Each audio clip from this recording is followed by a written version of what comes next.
In Mexico, authorities report that the situation on the U.S. Mexico border is normalizing after the Title 42 expired.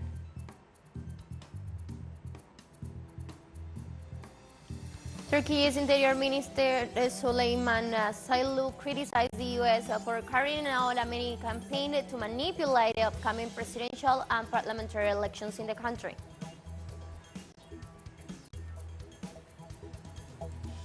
Sudan's military faction signed a committee on Thursday to respect the humanitarian principles in their spiraling conflict, but they did not reach a ceasefire.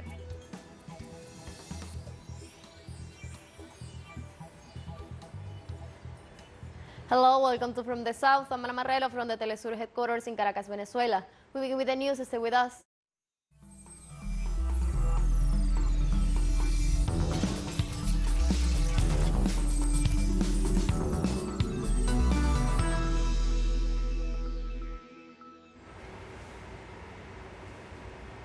In Mexico, the Foreign Minister Marcelo Ebrard reported that the situation on the U.S. Mexico border is normalizing after the events of midnight when Title 42 expired to contain migration.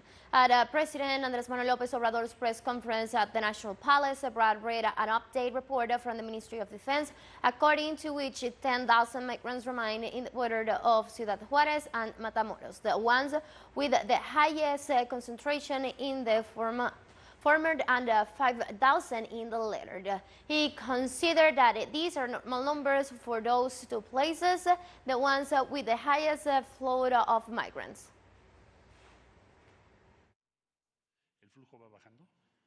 The flow is decreasing today, at least up to this hour. We have had no confrontation or situation of violence at the border. The United States is doing its part because they offer, as you may remember, 360,000 permits to those who made their documented procedure through this app. They are already more than 100,000. They are compliant. The delegation of the government of Colombia, the National Liberation Army, ELN, met on Friday to 10 days of sessions in the third cycle of peace talks being held in Havana, Cuba. The parties presented their papers on the participation of the Colombian society in the peace process and on the model of the bilateral and national ceasefire with which they intended to improve the situation of the population. According to the head of the ELN's dialogue delegation, Pablo Beltran, the dates have been intense and the agreements reached in the previous two cycles have been followed. Beltran points out that after the thorough review, an internal agreement of the table was approved on Thursday that contemplates the roles and responsibilities of the aspect committed by the parties.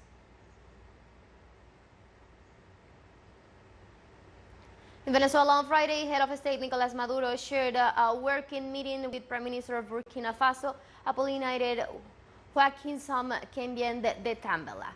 This meeting took place in the context of the 20th anniversary of the establishment of diplomatic relations between Caracas and Ouagadougou, and it is aimed at strengthening cooperation and friendship between the two countries. In this context, it was learned that the agenda of the high official will focus on strengthening bilateral cooperation in areas such as agricultural, mining, oil, education, trade, and culture within the diplomacy of peace based on respect and self-determination of people. In Venezuela, according to the monthly report of the Organization of Oil Exporting Countries published on Thursday, oil productions increased by 7.4% last month compared to March. This country had now consumed more than 800,000 barrels per day (BPD) of crude since December 2021, when it pumped an average of 771,000 BPD, and since then it has fallen to 669,000 BP at the end of last year. Pedro Tallechea, Ministry of Petroleum and President of the state-owned PDVSA, shared last Friday that the country's oil industry will grow during the first 4 months of 2023.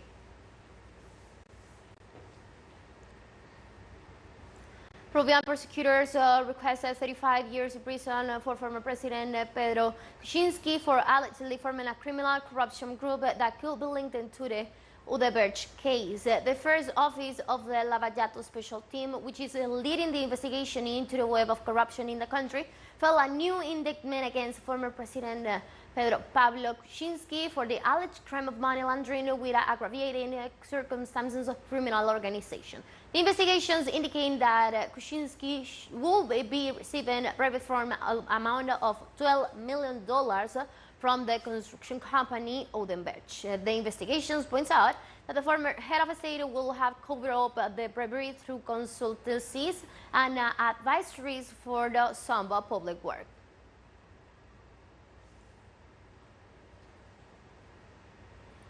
In Brazil, national agrarian renewal fair began. This is the most important dialogue between the landless workers movement and the rural population.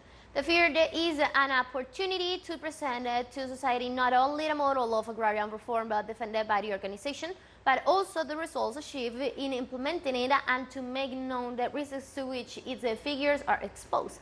More than 102,000 sellers took part in the actions with about 500 tons of food products grown in the 23 states of Brazil. In this occasion, the participants denounced the increase in hunger caused by the advance of the agro-industrial model.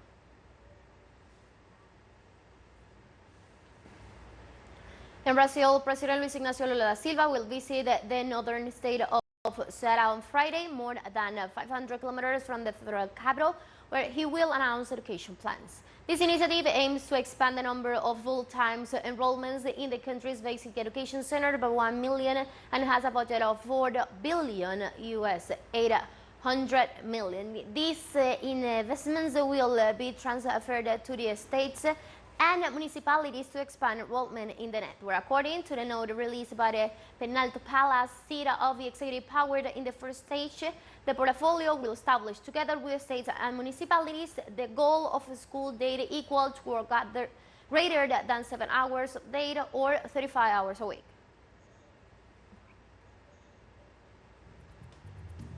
Let's take a very short break now, but remember you can now follow us on our TikTok account teleSUR English, in which you will be able to see news in different formats, news updates and more. Stay tuned for more news.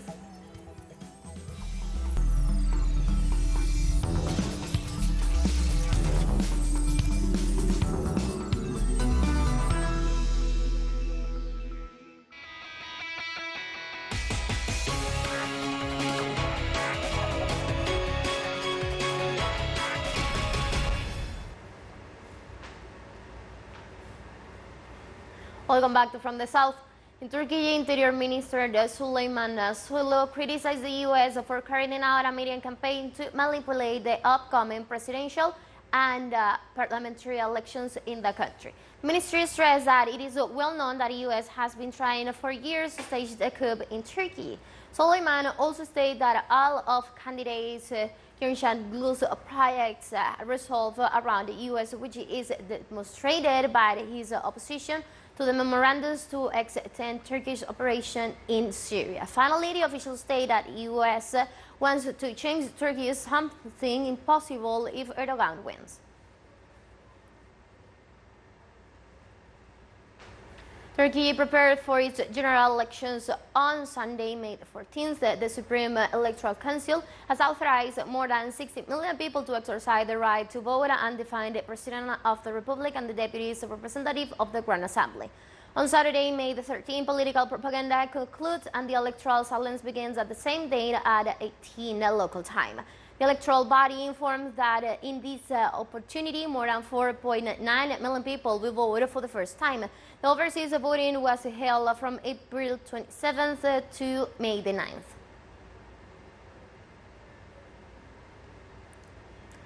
In this Turkish election, for the presidential candidates are competing, but only two stands out as the most important. On one side, the current Turkish President Recep Tayyip Erdogan of the Justice and Development Party, AKP, supported by the Nationalist Action Party and four other Islamic parties. If Erdogan is the most voted, he will assume his third consecutive mandate, having been at the head of the government since 2003. On the other hand, is the opposition leader Kemal Kılıçdaroğlu, president of the Republic of People's Party. Kılıçdaroğlu presents a large opposition coalition of 18 parties, including the Opposition to People's Alliance, which is closely affiliated with the Kurdish Hezbollah, a Kurdish Islamic militant organization that the Turkish president has declared as a terrorism organization.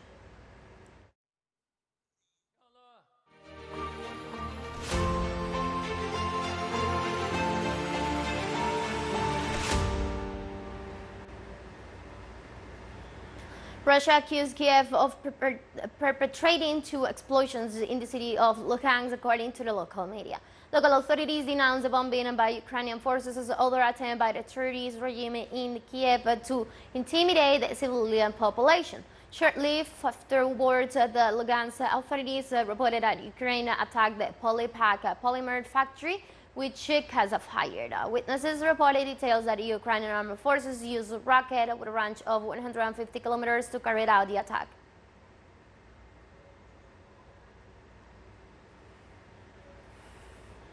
Russia's defense ministry spokesperson Igor Konashenkov confirmed on Friday that Moscow military repelled Ukrainian attack along a 95 kilometers stretch of the eastern front near the town of Bakhmut.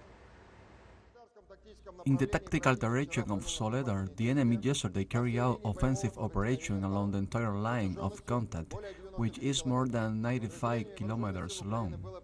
The units of the armed forces of Ukraine have carried out 26 attacks, which involve over 1,000 servicemen, up to 40 tanks and other military and special equipment. All the attacks of the units of the armed forces of Ukraine have been repelled. No breakthroughs through the defense of the Russian forces have happened.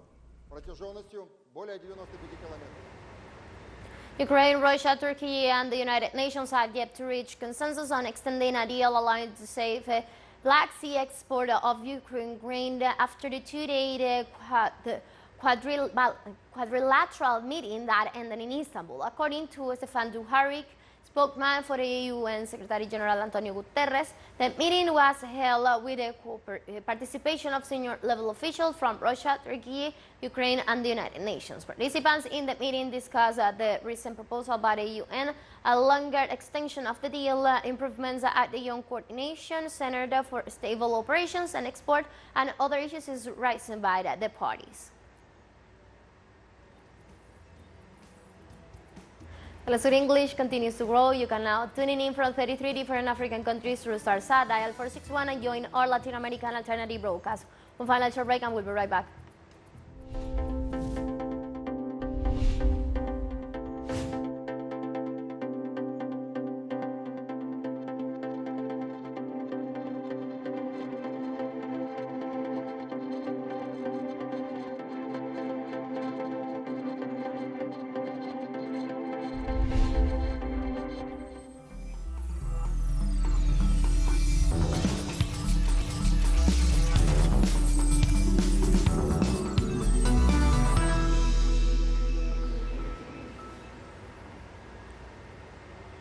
Welcome back.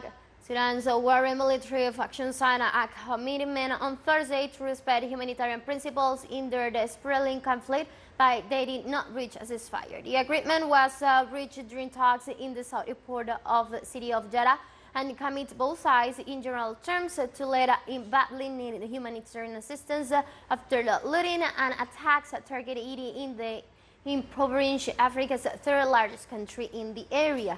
The declaration calls for the restoration of electricity, water, and other basic services, the withdrawal of security forces from hospital, and respectful burial of the dead.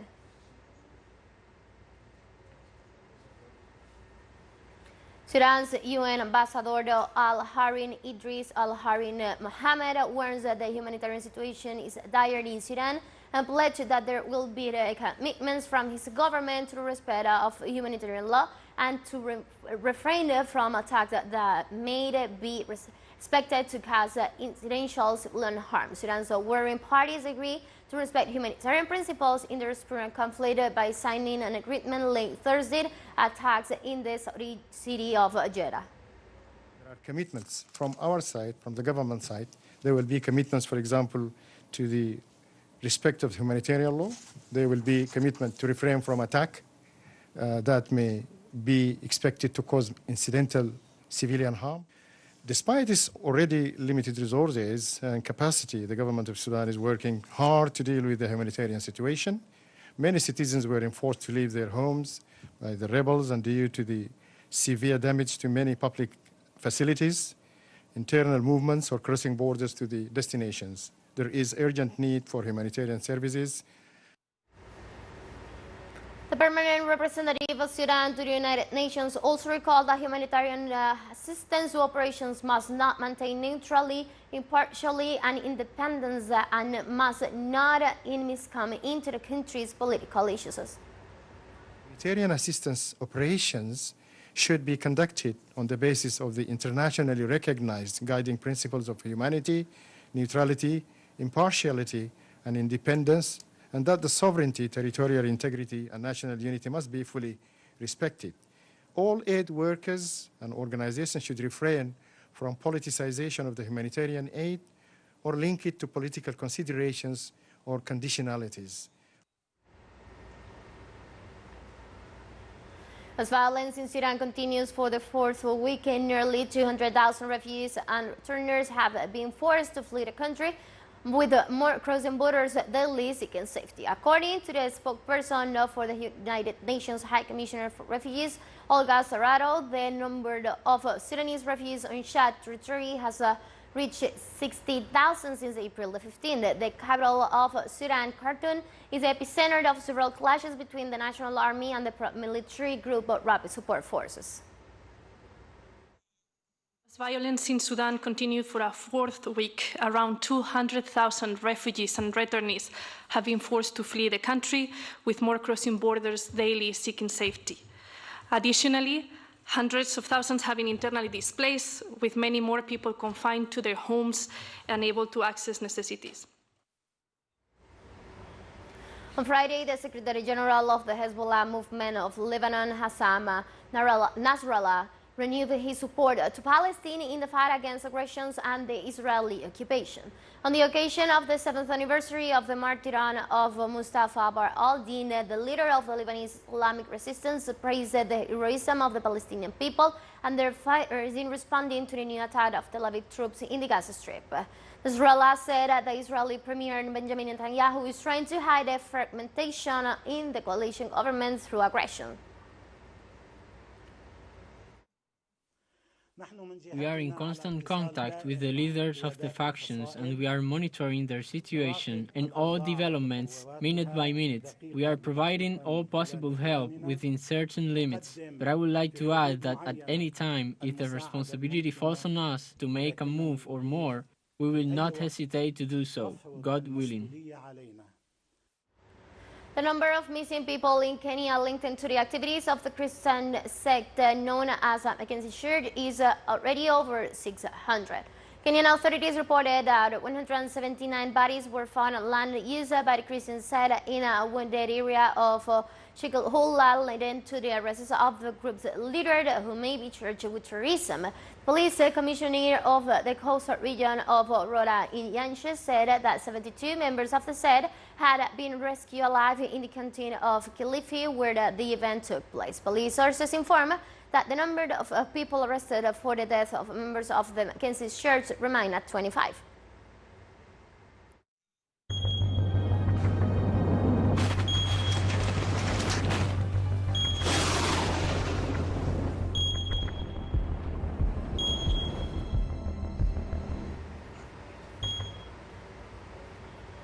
Flash flooding from heavy rains killed dozens and affected 300,000 people in Ethiopia and Somalia in March 2023. The damaging flooding came after the region has experienced almost 3 years of extreme drought. According to the Corp Monitor reports, in the first 25 days of March, parts of Ethiopia received 2 to 4 inches more rain than it is usual for the period. On the other hand, the United Nations Office for the Coordination of Humanitarian Affairs said heavy rains in the Ethiopian heartlands overstood the banks of the Shebelet and Yuba rivers, and homes, schools, and health facilities were destroyed along with the banks of the 2 rivers in southern Somalia and in eastern Ethiopia.